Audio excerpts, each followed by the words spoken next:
My name is Kalenka. I am head physician of the anesthesia and intensive care units at the Bergstrasse District Hospital, an institution of Heidelberg University Hospital. Our facility has 310 inpatient beds, with another 13 beds in our interdisciplinary intensive care unit.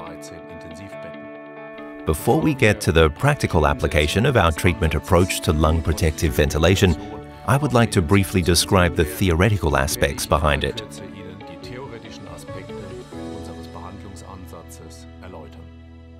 What does lung protective ventilation mean for us? We have known for decades that invasive ventilation saves lives, but unfortunately can also cause injury. We are therefore attempting to ascertain for each patient, based on the concept of stress and strain, the optimal pressure and volume levels that will ensure respiratory gas exchange but not strain the lung with too much pressure or too much volume.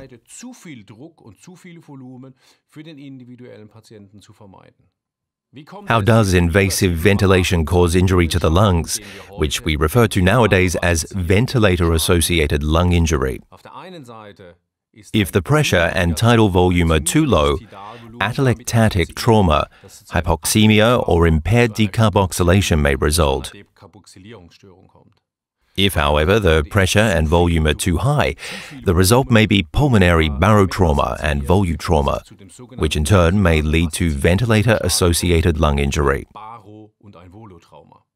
Ventilator-associated lung injury was first described exclusively in patients with acute respiratory failure. Today, however, numerous studies show that it can also occur in patients with apparently healthy lungs and without acute respiratory failure. In light of this evidence, we are applying lung protective ventilation to all of our patients who receive invasive ventilation. To provide our patients with the best possible care, we employ an individualized treatment algorithm for lung protective ventilation. In doing so, we are departing from purely protocol-based approaches to treatment. Individual titration of tidal volume and positive end expiratory pressure, PEEP, enables us to adjust the ventilator to the specific patient. From the concept of lung protective ventilation, we can filter out three cornerstones. The first is an early recruitment maneuver. The second is individual titration of tidal volume.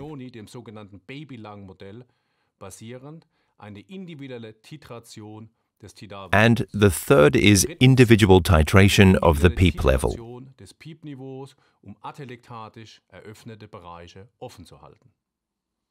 Allow me to briefly explain these three cornerstones of our lung protective concept. For all of our patients, we begin by performing, within the first 3 days of their artificial respiration, a moderate recruitment maneuver whereby the previously closed atelectatic lung regions are opened up.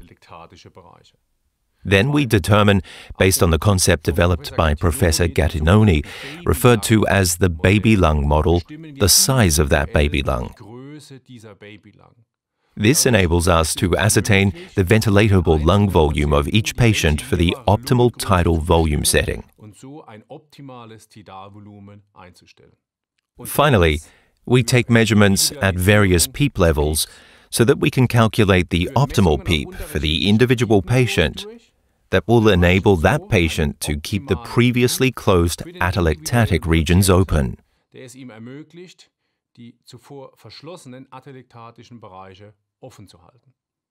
To summarize, we define lung protective ventilation as a process whereby the risks and benefits of invasive ventilation are individually assessed for every single patient who requires ventilation.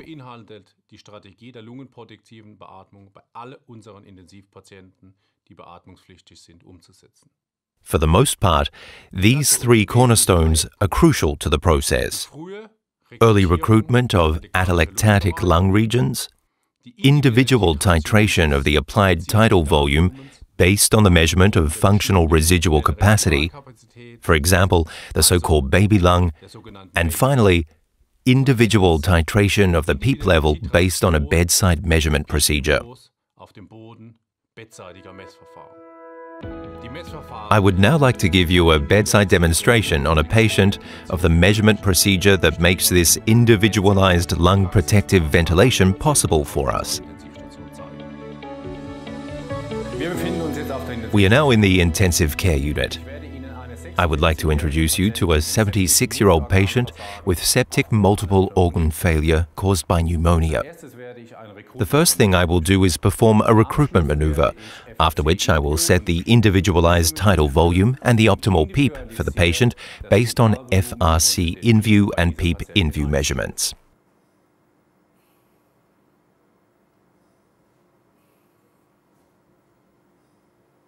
So let us begin.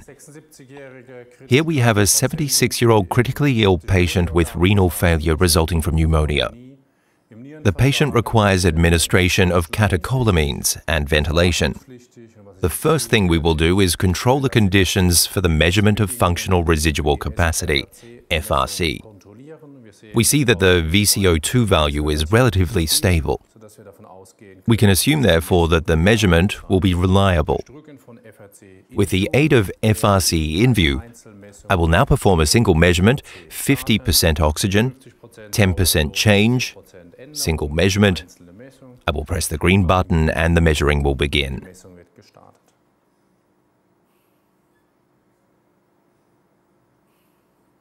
Down here you can see that the device has now changed the inspiratory oxygen concentration from 50% to 60%. Thus the measurement is about to begin, and here we already have the first measured value, which is displayed as a green dot.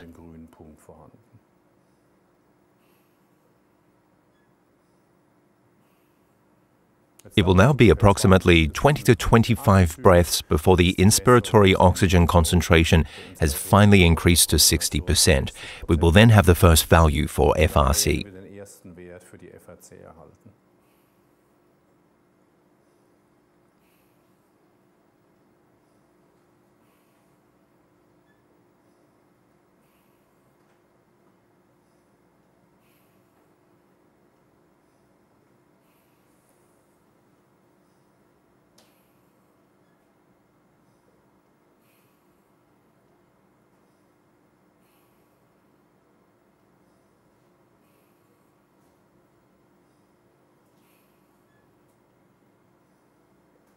And here we have the first FRC value.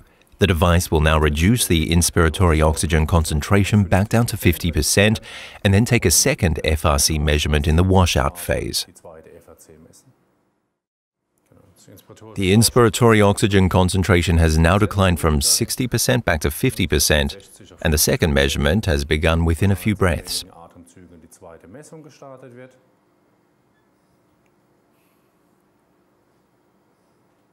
And here we are already seeing the first value of the second measurement as a yellow dot.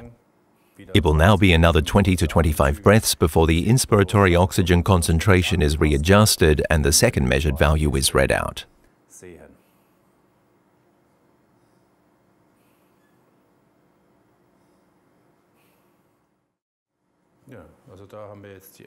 An FRC of 1,351 milliliters has been calculated.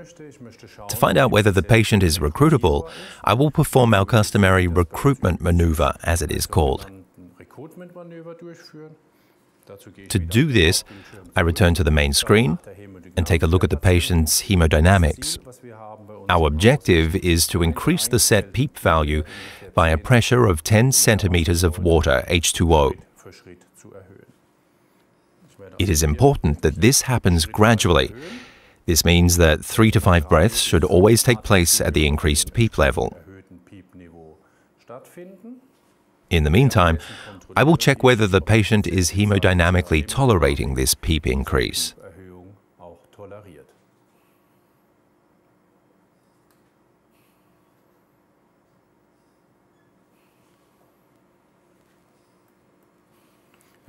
We started at 19 centimeters H2O, So our objective is a PEEP of 29 centimeters H2O. Im Rahmen des Recruitment-Manövers zu implementieren.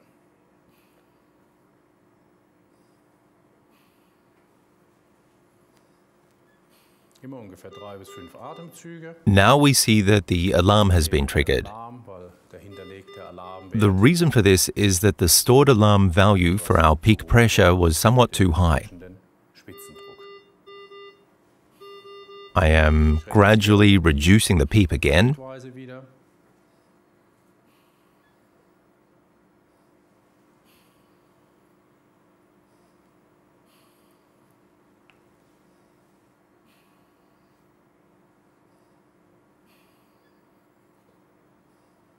Until we have reached the initial level, in this case a PEEP of 19 centimeters H2O.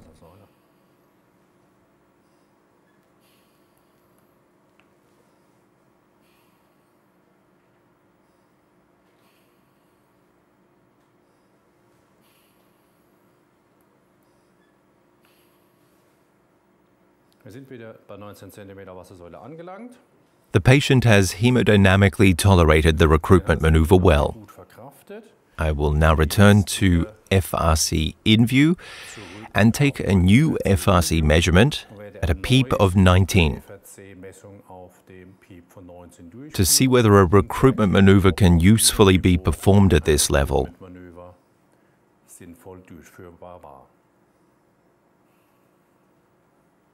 The device has changed the inspiratory oxygen concentration from 50% to 60% so that the first measurement begins right away.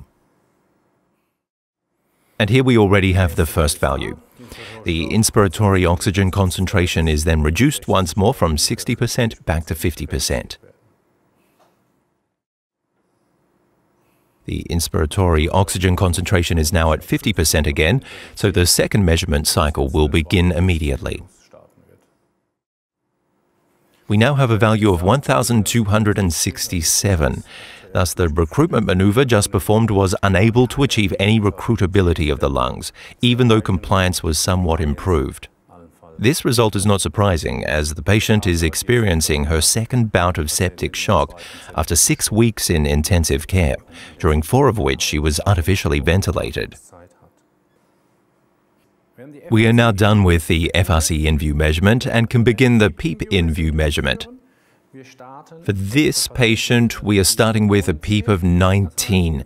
This means that we would begin the decremental PEEP trial with an upper PEEP of 24 and end with an end PEEP 5 increments below the current PEEP, in this case 14. We will automatically perform 5 measurements with a duration of 5 minutes per level. It will be a while before we are able to look at the results in detail. Wir werden uns die Ergebnisse im Folgenden ansehen können.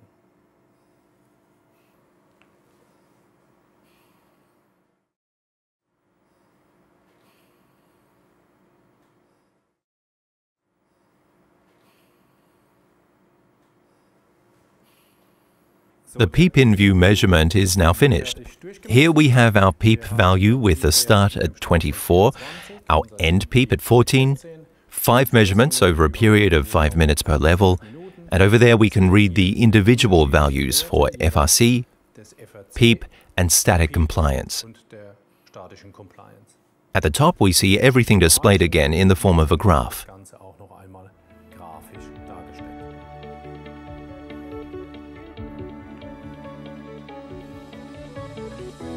We have now seen how the bedside measurement procedure is performed. All that is missing now is an analysis of the results, which we will now perform together. The first thing we see on the ventilator screen is the measured functional residual capacity. This is, in formal terms, the end expiratory lung volume, as the patient is being artificially respirated with a positive end expiratory pressure of 19 centimeters H2O. Our colleague on the night shift set a tidal volume of 350 milliliters for this patient.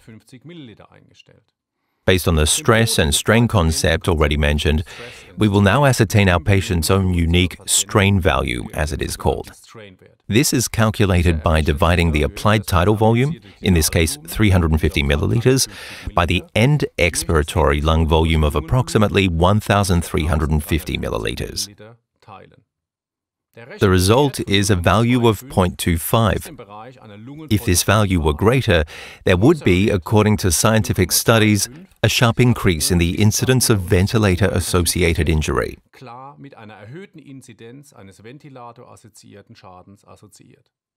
Once we had reviewed the basic settings, I performed a moderate recruitment maneuver on the patient in the intensive care unit to determine whether there is any lung recruitability present. After that, we applied what is referred to as a PEEP in-view measurement procedure.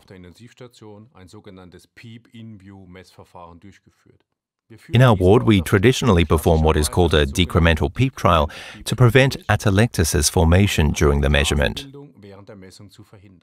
We started with a PEEP of 24 centimeters H2O, and after 5 measurements, we then ended the trial at a PEEP of 14 centimeters H2O. We had performed a recruitment maneuver on our patient beforehand, and now we can read the recruitment result directly by means of the measurement. Before the maneuver, we had detected an end expiratory lung volume of approximately 1,350 milliliters, and now at a PEEP of 19, we can detect an FRC of approximately 1,620 milliliters. Thus, a recruitment result can be achieved right at the patient's bedside. I would now like to illustrate for you on the basis of 3 cornerstones how we set an optimal PEEP for this specific patient. As you can see, a PEEP increase from 22 to 24 does not result in any significant increase in end expiratory lung volume, though it does result in a marked decrease in compliance. A PEEP increase from 14 to 19, on the other hand, results in a marked increase in end expiratory lung volume and produces no significant change in compliance. Based on these results, we would now specify for our patient an individualized PEEP of 19 centimeters H2O, as for one thing, the best end expiratory lung volumes are present at that level, and for another, there is no detectable change in compliance. It is these bedside measurement procedures that permit us in our daily clinical practice to apply lung protective ventilation to all of our invasively ventilated patients.